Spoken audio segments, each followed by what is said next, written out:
In this video, I want to walk you through one of the most important shifts you can make if abundance has felt distant, inconsistent, or fragile in your life. And I want to do it differently than the usual think positive speech. No slogans, no hype, no fantasy, just a clean investigation.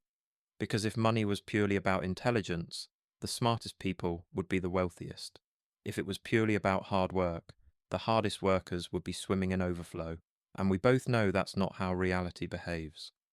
What we're looking at today is simpler and more unsettling. Your subconscious mind has been acting like a silent manager behind the scenes, approving some financial outcomes, rejecting others, and enforcing limits you never consciously agreed to.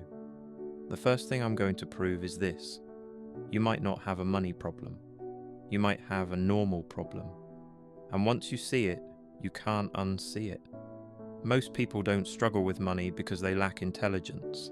They struggle because their subconscious mind has never been trained to expect overflow. And whatever the subconscious expects, it organizes reality around. That doesn't mean your mind is magical. It means your mind is predictive. Your brain is built to conserve energy and avoid uncertainty. If your subconscious predicts that having too much leads to danger, criticism, responsibility, loss, betrayal, visibility, then it will quietly keep you in the range that feels survivable. And it will do it in ways that look like bad luck. Now, today I'm going to share two extremely simple words. Words that seem almost too basic to matter, but used correctly, they work deeper than affirmations. I'll show you how to use them during the day and at night in a way that bypasses resistance. Then I'll walk you through practical mental adjustments that rewire how your brain recognizes opportunity, value, and flow. And I'll also expose one low-frequency wealth block that ruins more financial futures than lack of skill ever could. And when I name that wealth block, you'll probably insist you don't have it until I show you the subtle form it hides in. Let's start with a core claim. Abundance does not respond to effort alone. Effort matters, but effort is not the deciding factor. Some people work endlessly and barely stay afloat, while others seem to move through life with ease and are constantly supported by ideas, timing, connections, and resources. That difference isn't morality, it isn't intelligence, it's expectation. Expectation is not a thought you repeat, it's what your nervous system treats as normal. Your subconscious mind is constantly answering one question: what kind of life does this person believe is normal for them? Once that answer is locked in, it works tirelessly to make reality match it. Not by miracle, by attention, behavior, risk tolerance, avoidance patterns, confidence, negotiation, pricing. What you notice, what you dismiss, and what you allow yourself to pursue. Many people believe wealth must come through exhaustion, sacrifice, struggle. They've been taught that ease is suspicious, that enjoyment must be earned through suffering, that money only respects pain. That belief quietly programs the subconscious to reject ease, dismiss opportunity, delay reward. You don't have to live that way. Here's the twist. Some people don't fail because they aim too high. They fail because they aim for wealth while still believing ease is dangerous. I've met people who earn in a few focused hours what others earn in months. Not because they're superior, because they don't carry internal conflict around receiving. Their nervous system is calm around money. Their identity isn't threatened by abundance. Their subconscious expects support. I once spoke with a senior executive who earned a very high income and still took nearly a year away from work to travel. When I asked how that was possible, he didn't talk about hustle. He said something simpler. At some point, he stopped questioning whether he deserved that level of compensation. Once the inner argument ended, everything aligned. That's the pattern. Money does not respond to words alone, it responds to conviction. And conviction lives in the subconscious. Many people try to force wealth through repetition. I am rich, I am rich. But inside, something tightens. The mind resists. The nervous system rejects it. And when there's internal contradiction, the subconscious always sides with what feels true, not what's spoken. So this approach is different. Instead of fighting your current reality, you begin by introducing your subconscious to states, not claims. You introduce it to concepts, not declarations. Two of the most powerful concepts are these: wealth and success, not as labels, not as ego statements, as internal sensations. In a moment, I'll show you why two neutral words can outperform 1,000 positive affirmations. Because they don't trigger the brain's lie detector. When you quietly bring these words into awareness, without trying to convince yourself, you allow your mind to associate with their underlying meaning. There's no argument when you say wealth. You're not saying you have it. You're not saying you lack it. You're simply allowing the idea to exist in your mental field. That's where change begins. When you rest attention on a concept long enough, your brain begins to search for ways to make it familiar. Neural pathways reorganize, perception shifts, opportunities that were always present become visible. This isn't mystical thinking, it's predictive processing. Your brain deletes most of reality to keep you functional. It filters what it thinks is relevant. If your subconscious doesn't treat wealth as relevant for you, the brain won't highlight wealth pathways. You won't see them, even when they're right in front of you. So we're changing relevance. Now, your subconscious mind is like an amplification system. Whatever emotional pattern you consistently feed it, it multiplies. Feed it fear, it multiplies obstacles. Feed it scarcity, it multiplies delays.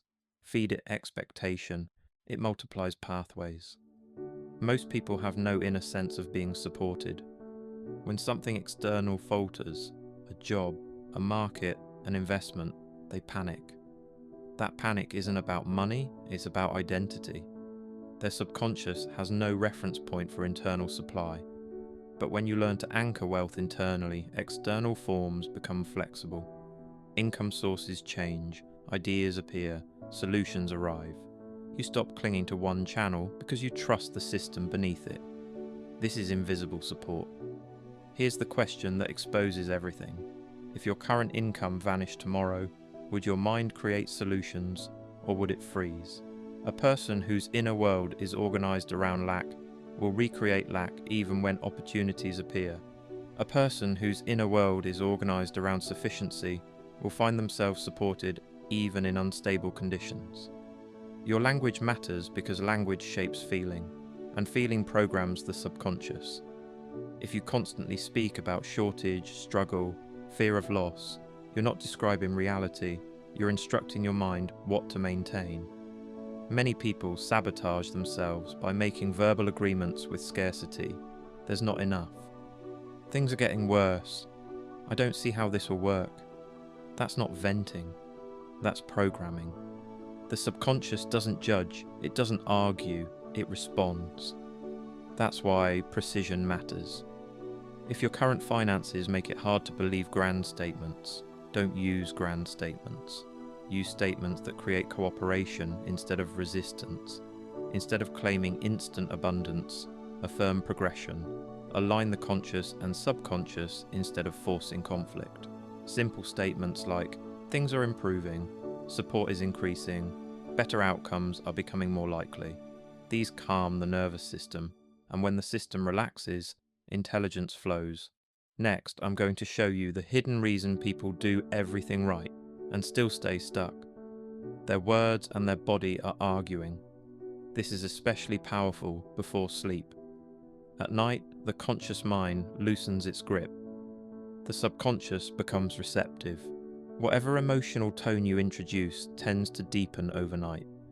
That's why repeating a single word, slowly, gently, without strain, can be transformative. When you repeat wealth as you drift into sleep, you're not commanding the mind. You're lulling it into a new association. Associations shape reality. Feeling is the currency of the subconscious. If you repeat words without emotional alignment, nothing happens. If you repeat them with tension, impatience, or doubt, you reinforce lack. But if you repeat them with calm expectancy, without needing proof, The subconscious accepts them as direction. Now, we need to clarify one of the biggest misunderstandings about wealth. Money is not the source. Ideas are the source. Insight is the source. Timing is the source. Relationships are the source. Execution is the source. Money is the result. Your mind contains more ideas than you could consciously access. The subconscious filters them based on what it believes is relevant for survival and identity. Train your subconscious to associate with abundance, and it releases ideas that match that expectation. Some ideas are worth thousands, others are worth millions, but they only appear when the mind believes you can receive them. Here's what most people never suspect. The $1 million idea isn't rare. It's blocked by identity filters you can actually change. This process continues regardless of economic conditions. Markets rise and fall, systems change, currencies fluctuate, but ideas aren't limited by any of that. Your job is not to chase money. Your job is to remove the internal blocks that prevent money from staying. And now we arrive at the most socially accepted sabotage pattern: resentment toward those who have more. Many people claim they want wealth, yet emotionally criticize or distrust those who have achieved it. That contradiction is devastating to the subconscious. If you secretly believe successful people are unethical, greedy, or undeserving, your subconscious will protect you from becoming one of them by keeping wealth away. This is where envy enters. Envy is not just wanting what someone else has, it's resenting their access to it. And resentment tells the subconscious abundance is unsafe. The moment you feel irritation at another person's success, you place yourself against the thing you want. The next part is the crime scene. I'm going to show you how envy hides under respectable masks, like high standards, fairness, and calling people out. The correction is simple and powerful. Choose appreciation instead of the comparison. When you see someone prospering, acknowledge it as evidence abundance exists. Silently wish them more, not as a moral act, as a strategic one. You're training your nervous system to stay open to prosperity instead of bracing against it. This realigns you with flow. If someone is acting dishonestly, you don't need emotional charge. Cause and effect doesn't require your anger to function. Your responsibility is to keep your internal environment clean. Wealth flows toward openness, not judgment. Now we're going to run the investigation properly. Not just what to do, but why it works. Because if you understand the mechanism, you can repeat it under pressure. Here's the mechanism. Your subconscious creates a default forecast. That forecast determines your baseline behavior. Baseline behavior determines your consistent results. Your baseline is not your best day. Your baseline is what you return to when you're tired, stressed, bored, or uncertain. So we're not training peak motivation, we're training the baseline. In a minute, I'll give you the baseline test, a fast way to reveal whether your subconscious expects wealth or expects loss. Baseline test. Imagine you receive a sudden increase in income, double what you make now. Don't think about what you'd buy. Watch what your body does. Do you feel calm? Or do you feel tightness, pressure, fear, obligation, guilt, exposure? That body response is your subconscious forecast. If the forecast says more money equals danger, the subconscious will reduce money later because it thinks it's protecting you. So we don't fight the forecast with forced affirmations. We update it with familiarity. This is where the two words become a tool. Here is the daily protocol. Simple, but precise. 3 times a day. Morning, midday, late afternoon. You take 60 seconds. Not 5 minutes, 60 seconds. You sit still, you exhale slowly, and you repeat in your mind one word: wealth. Not as demand, not as claim, as concept. Then you do the same with success, and while repeating, you aim for one feeling: neutrality that leans positive. Not excitement, not intensity, calm. Because calm is believable. Most people try to feel high to attract wealth. That's the trap. The subconscious trusts calm far more than hype, and I'll explain why. If you try to force euphoria, the subconscious detects strain. Strain equals danger. Danger triggers resistance. But calm creates safety. Safety releases access. Now the night protocol. Before sleep, you do one thing. You choose one word. Just one. Wealth or success. You repeat it slowly, like a lullaby, until you drift off. No counting, no effort. If thoughts wander, you return. This is not mystical. It's conditioning. You're pairing the concept with the deepest receptive state your brain enters daily. Over time, the concept becomes familiar. Familiar becomes normal. Normal becomes stable. Now, let's address a predictable objection. Someone will say, I tried affirmations for weeks and nothing happened. Here's why. Their conscious mind repeated words. Their body felt contradiction. Their subconscious accepted the body, not the words. If you say, I'm wealthy, while feeling like you're lying, your subconscious learns, I'm not wealthy. So the technique isn't about declarations, it's about association. In the next section, I'm going to show you the exact moment people cancel their own progress, usually within 10 minutes of doing the right practice. They do a practice, then they sabotage it with fear. They repeat, things are improving, then they immediately scroll bad news, complain, panic, or predict failure. That's like planting a seed, then digging it up to check if it's growing. Your subconscious learns the dominant pattern, not the occasional exercise. So we add a rule that sounds small, but changes everything. Rule: when you catch yourself starting a scarcity sentence, you stop it mid-sentence, not later, mid-sentence. If you hear yourself begin, I won't be able to, you stop, and you replace with a cooperative line, I'm being guided to a solution, or support is increasing, or a way is forming. You're not pretending, you're redirecting the forecast. This keeps the subconscious from receiving contradictory deposits. Now, let's move to the next evidence file. Why some people earn more while knowing less. Because wealth is not purely knowledge, it's identity plus execution. Two people can have the same skills. One earns 10 times more because they price, negotiate, present, and pursue differently. That difference comes from internal permission. Permission is subconscious. Permission says, it's safe to be seen, it's safe to charge, it's safe to ask, it's safe to receive. Without permission, talent stays trapped. I'm going to name the single permission that changes income fastest, and it's not confidence, it's something quieter. That permission is, it's allowed to be easy. When you believe money must be painful, you create pain. When you allow it to be easier, your brain searches for leverage. Leverage is the wealth skill nobody teaches early enough. Leverage is not laziness. It's intelligence applied to systems, packaging, repetition, delegation, automation, distribution, negotiation, positioning. The subconscious determines whether you even look for leverage. If you believe you must suffer, you won't seek leverage. You'll seek proof through struggle.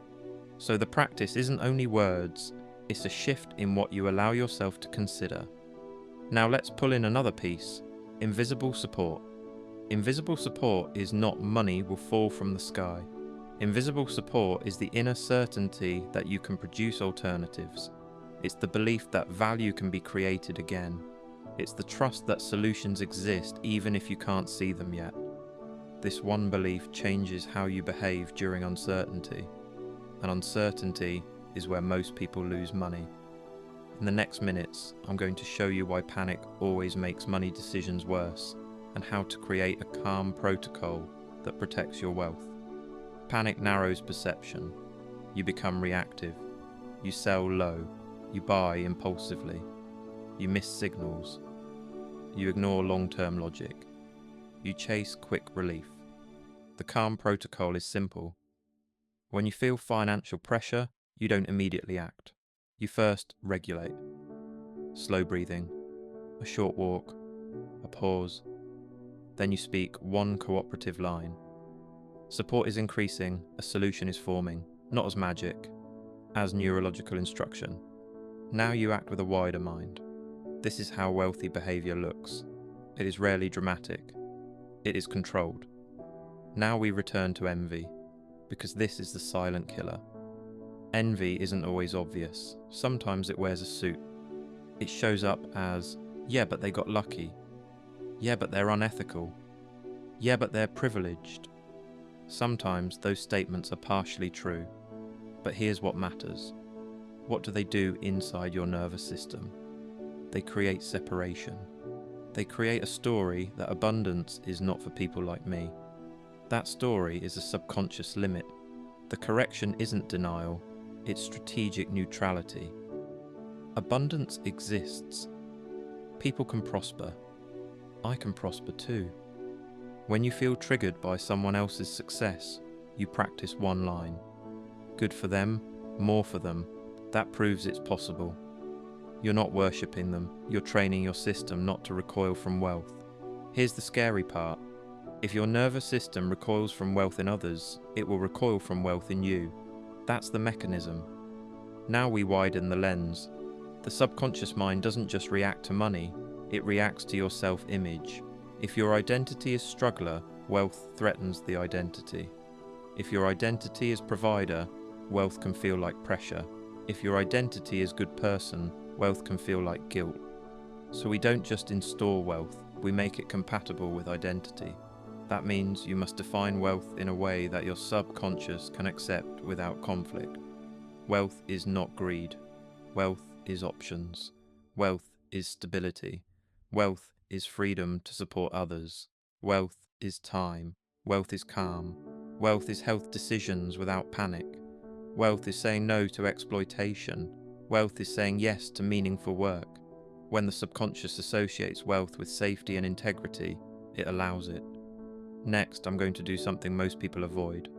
I'm going to show you how to make wealth feel moral to your subconscious, without lying to yourself. Here's a quick identity alignment exercise. Finish this sentence privately. If I became wealthier, it would allow me to one more world. Fill it with truths your nervous system respects. Then repeat the word wealth again, but now your subconscious has a reason to cooperate. Now we get practical, neural rewiring in daily life. Every day, your brain makes micro decisions. What you click, what you ignore, what you pursue, what you delay, who you speak to, what you charge, what you tolerate. Those micro decisions build your financial trajectory. So we do a daily pattern audit.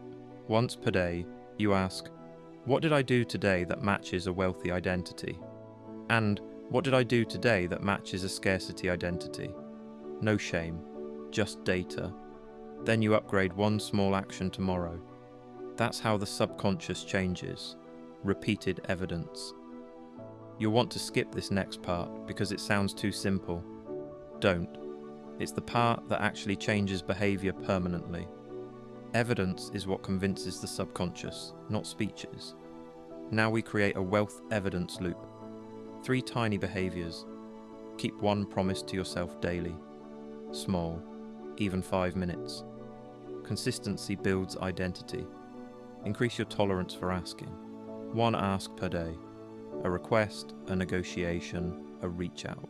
Remove 1 leak, a subscription you don't use, a habit that numbs, a spending trigger. These are not money tips. They are subconscious proof. I'm the type of person who manages, asks, and improves. Now your word practice, wealth, success, has a foundation. Now let's move to the cinematic part, the investigative file on your money ceiling. Almost everyone has a ceiling, a range where they feel safe. When they approach the ceiling, chaos appears, not because the world hates them, because their subconscious is trying to restore familiarity. Chaos can look like sudden expenses, bad timing, relationship drama, health neglect, impulsive purchases, business distractions. The ceiling isn't a curse, it's a thermostat. The goal isn't to break through, it's to raise the thermostat slowly. In the next part, I'll show you the 3 signs you're hitting your money ceiling before the damage happens. Sign 1, you start feeling watched, visible, exposed. Sign 2, you start thinking, this won't last. Sign 3, you begin creating unnecessary urgency. When you catch these signs, you do not act impulsively. You return to calm. You repeat the concept word. You normalize wealth, success. Then you take one grounded action. Document numbers, follow process, reduce noise, do the next clear task. That's how you keep money when it rises. Now, about the 2 magic words. I don't call them magic because they summon wealth. I call them magic because they bypass the lie detector. Wealth is a concept. Success is a concept. Concepts don't create internal arguments, but ego statements do. So the practice is consistent concept exposure, paired with calm. Now we're going to strengthen this with a second layer, imagery. Because the subconscious communicates in images and sensation. Words trigger images. So when you say wealth, don't picture a mansion. That can create conflict.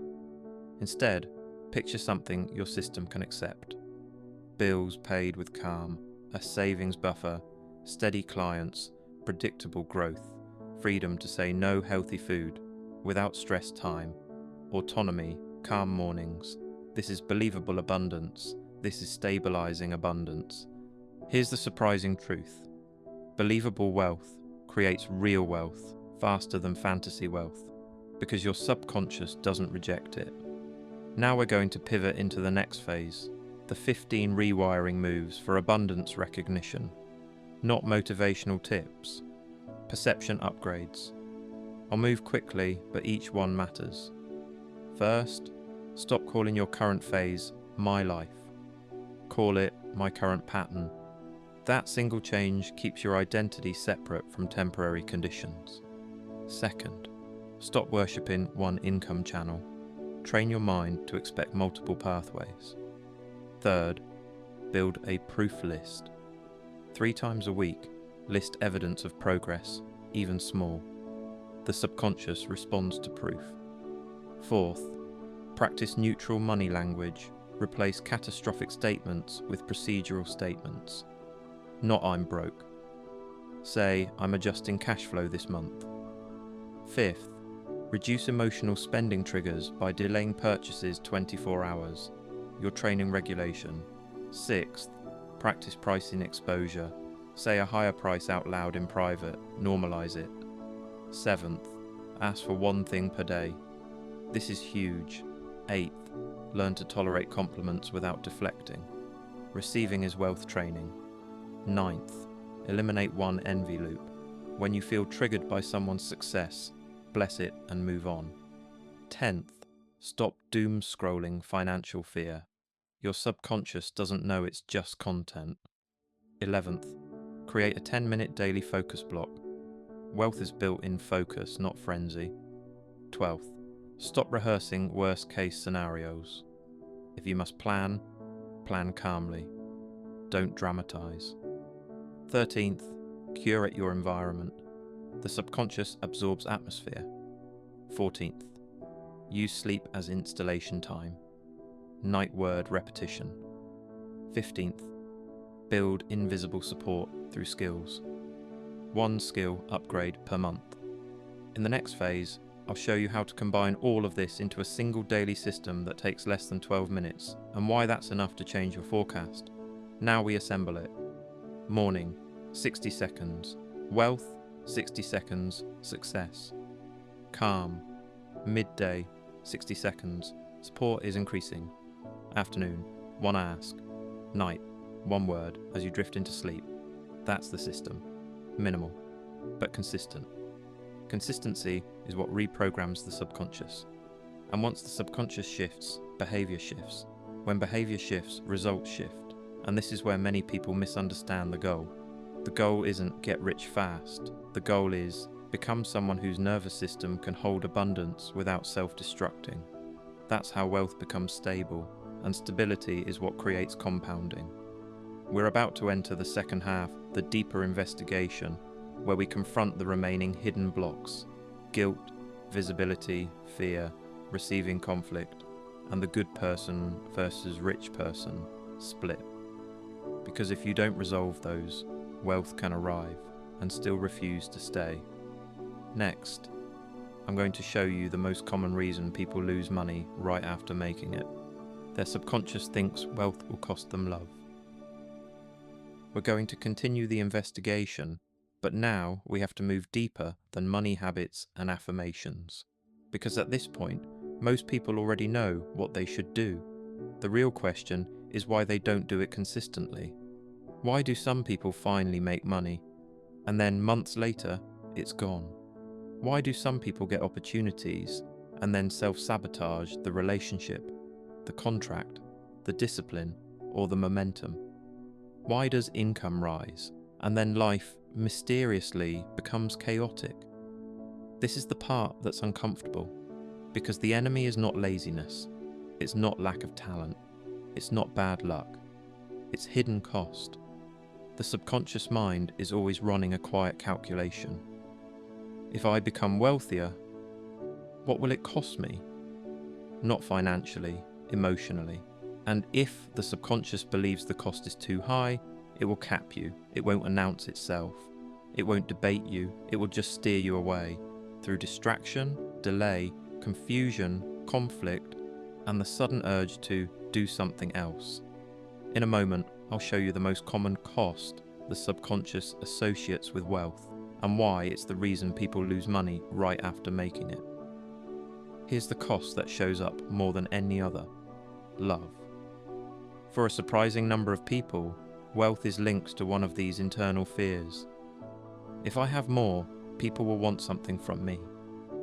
If I rise, I'll be judged. If I become wealthy, I'll be alone. If I make more than my family, I'll feel guilty. If I succeed, I'll be resented. If I become visible, I'll be targeted. And the subconscious mind takes those fears seriously, because it treats belonging as survival. So if wealth threatens belonging, wealth becomes dangerous. That's why the technique we started with, introducing wealth and success as calm concepts, matters so much. Because we're not just trying to attract money, we're trying to remove the subconscious alarm system attached to it. Now, here's the investigative move. We don't argue with fear, we interrogate it. You're going to ask one question, privately, honestly. If I became wealthier, what would change in how people treat me? Then you ask, what do I believe I would lose? This next part is where people get surprised, because the first answer you give is rarely the real answer. The real one is underneath it. Most people answer with practical things at first: time, responsibility, taxes, more decisions. But those aren't the ones that sabotage. The real sabotage costs are emotional: approval, closeness, identity, control. For example, if you grew up around people who criticized wealthy individuals, your subconscious may have filed this rule away. Wealth equals being a bad person, or wealth equals becoming cold, or wealth equals getting punished. Even if you consciously disagree, subconscious rules aren't updated by logic. They're updated by evidence and association. So we create a new association, a new contract. Here's the contract, and I want you to listen carefully because it's designed to bypass resistance. You're not going to say, I am rich. You're going to say, wealth supports my peace. Wealth increases my options. Wealth strengthens my ability to choose. Wealth does not take away love.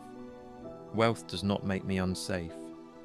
Wealth does not force me to betray myself. These lines are not fantasies, they're boundaries. They tell the subconscious we can have more without losing ourselves.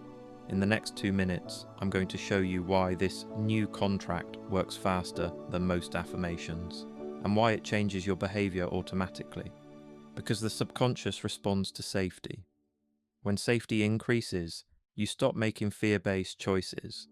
You stop undercharging, you stop avoiding visibility, you stop pushing opportunities away, you stop accidentally missing the call, you stop ghosting the mentor, you stop delaying the launch.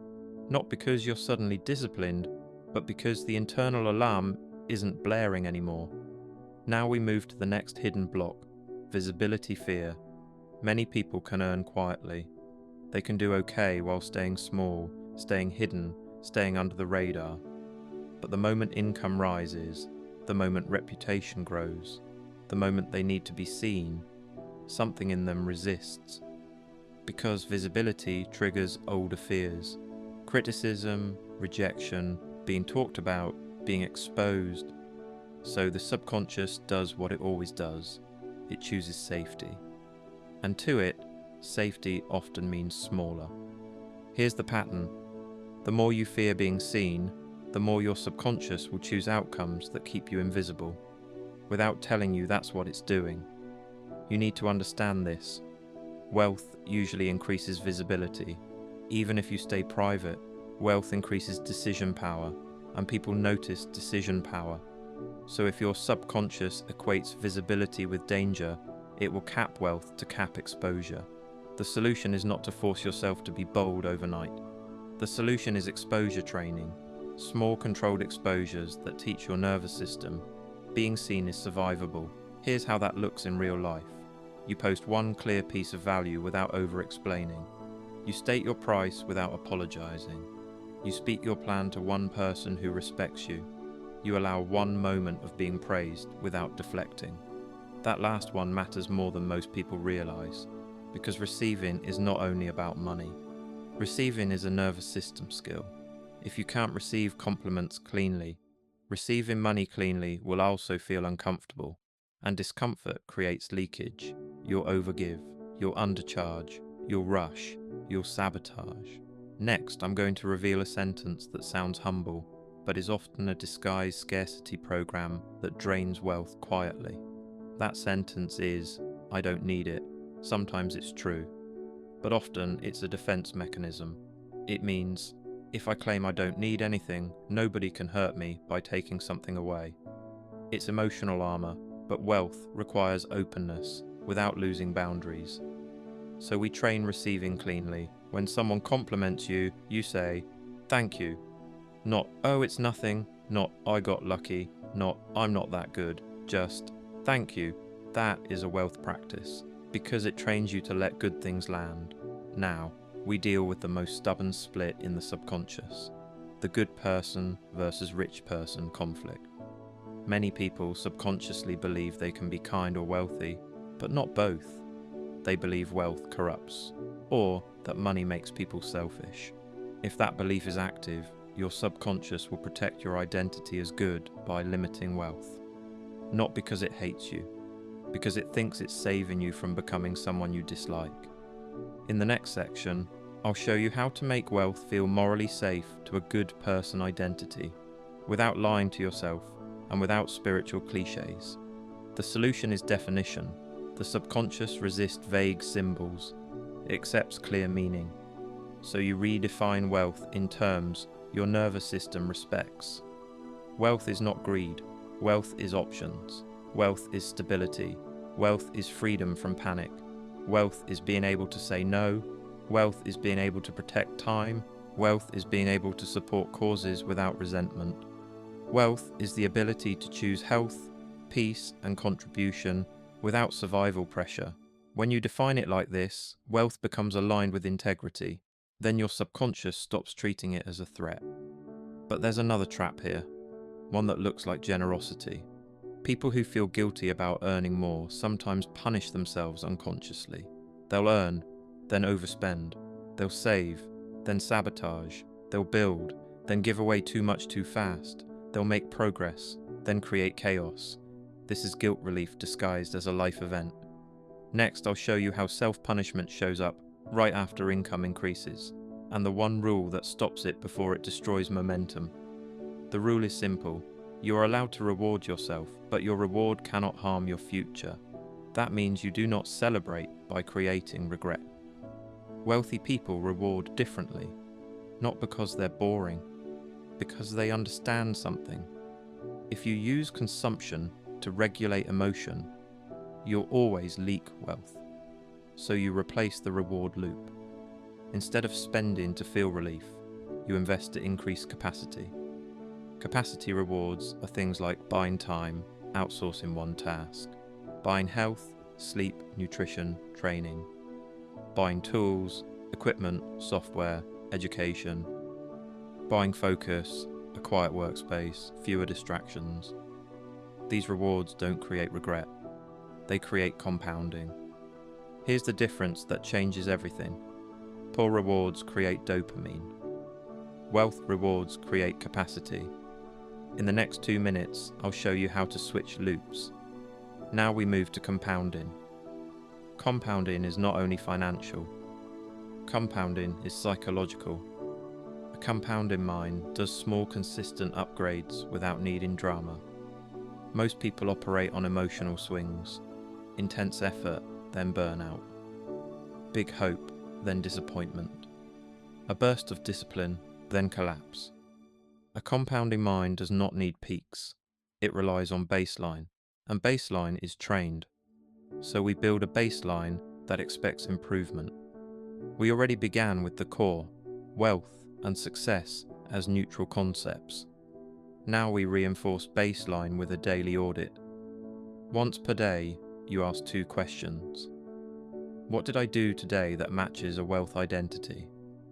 What did I do today that matches a scarcity identity? You don't judge, you collect evidence. Then you upgrade one small behavior tomorrow. This is the missing piece for most people. The subconscious is convinced by repeated proof, not speeches. In the next section, I'll give you a simple 3-part evidence loop that convinces the subconscious faster than motivation ever can. Here is the evidence loop. First, keep one promise to yourself daily. Small, even 5 minutes. Because promises kept create identity stability. Second, increase your tolerance for asking. 1 ask per day, ask for a meeting. Third, remove 1 leak, 1 spending trigger, 1 distraction habit, 1 financial blind spot. These 3 behaviors are subconscious proof. I am the type of person who manages, asks, and improves. That identity attracts wealth because it creates wealth behavior. Now, we need a safety rule for money decisions because this is where panic destroys years. Most financial damage is not made in calm, it's made in emotion. So we install what I call the 3-signal rule. Never make a big financial decision when you're hungry, angry, lonely, or tired. If your body is dysregulated, your decisions will be short-term. The next 2 minutes might save your finances more than any manifestation technique, because most people lose money through one bad decision made in a bad state. When pressure hits, you pause, you regulate, then you decide. This is wealth behavior. Now we return to the idea of invisible support, but we make it practical. Invisible support doesn't mean trust the universe. It means internal capability. When you develop skills, relationships, reputation, and emotional regulation, you become someone who always finds a way. That internal certainty reduces panic. Reduced panic reduces sabotage. So the real foundation of wealth is capacity, your ability to create value under pressure. Here's what wealthy people often have that others ignore. They can focus, they can ask, they can regulate. They can wait, they can tolerate discomfort, they can be seen, they can receive. Those are nervous system skills. In the next section, I'll show you why wealth is less about attracting money and more about training your nervous system to tolerate success without flinching. Now, there is one more wealth killer we must confront. It's the shadow form of envy, not obvious jealousy. The respectable kind, the kind that hides behind being realistic. It shows up as a secret satisfaction when someone else fails. That frequency is poison, because it teaches your subconscious that abundance is a threat and that success leads to punishment. So you neutralize it immediately. When someone succeeds, good, more success exists. When someone fails, I don't celebrate that. I learn from it. This keeps your internal environment clean. Clean internal environment means wealth can stay. Now we're approaching the end, and I want to tie everything into a single daily protocol that doesn't require motivation, doesn't require intense belief, and doesn't require you to fake emotions. requires consistency. Here's the protocol. Morning, 60 seconds, wealth. 60 seconds, success. Calm. Midday, one cooperative line. Support is increasing. Afternoon, one ask. Evening, quick audit. Wealth identity versus scarcity identity. Night, one word into sleep. That's it. Small but precise. If you do this consistently, your subconscious begins to update what it accepts as normal. And that changes what you notice. What you notice changes what you pursue. What you pursue changes your results. This is not motivational, it's mechanical. In the final minutes, I'll give you the 30-day test that proves whether your subconscious has shifted before you see big money results. Here's the 30-day test. You're not tracking money at first, you're tracking signals. Signal 1. Do you feel calmer around money discussions? Signal 2. Do you hesitate less when asking? Signal 3. Do you stop yourself mid-scarcity sentence? Signal 4. Do you feel less triggered by other people's success? Signal 5. Do you notice opportunities faster? Signal 6. Do you recover from setbacks quicker? If those signals improve, wealth is already moving. Because wealth starts in perception and behavior long before it appears as numbers. And finally, I want to end where we began. Your inner agreement shapes your outer reality. Not because the universe is listening to your words, but because your subconscious is listening to your expectations and it structures your behavior around them. Change the agreement and results must follow. Because once your nervous system stops treating wealth as danger, you stop pushing it away. So tonight, don't force belief. Just begin the association. Pick one word, wealth or success. Repeat it quietly as you drift into sleep, not to demand, to normalize. When wealth feels familiar, it becomes normal. When it becomes normal, it becomes stable. And when it becomes stable, it stays. And if you do this for 30 days, without intensity, without drama, what changes won't be just your finances. It will be who you are when money arrives. Because that's the real shift. Not getting wealth once, but becoming someone who can hold it,